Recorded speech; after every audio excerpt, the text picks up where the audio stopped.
horas durante la emboscada donde el automóvil recibía varios disparos, el camarógrafo y tú, ¿qué sentiste y qué pensaste también? Porque además no pararon de trabajar nunca. Claro, la verdad es que fue mucho rato. Nosotros llegamos alrededor de las 3 de la mañana a la zona donde estaba ocurriendo este operativo. De ahí nos cortaron el tránsito, cortando con motosierras algunos árboles, y estuvimos hasta las 6 de la mañana en medio de disparos. Por la oscuridad de la noche no podíamos salir a ningún lado.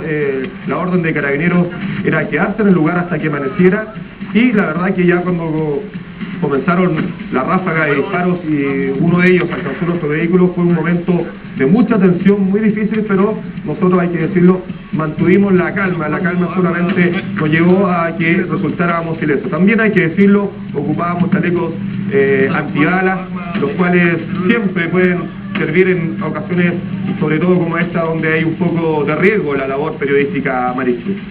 Así es lo que vemos en las imágenes, que nunca pararon de grabar y estar ahí todo el tiempo. ¿Temiste por tu vida? Te lo pregunto porque un periodista habitualmente no está frente a este tipo de situaciones tan extremas. La verdad que yo he vivido momentos muy parecidos a esto, pero nunca tan extremo como esto. Hay que decirlo, sí, en algún momento escuchamos pasar unas balas muy cerca de nuestra cabeza, lo comentábamos con el camarógrafo, y sí, hay momentos que uno teme por su vida. Bien, Ignacio, muchas gracias, te mando saludos a ti y a Pablo también.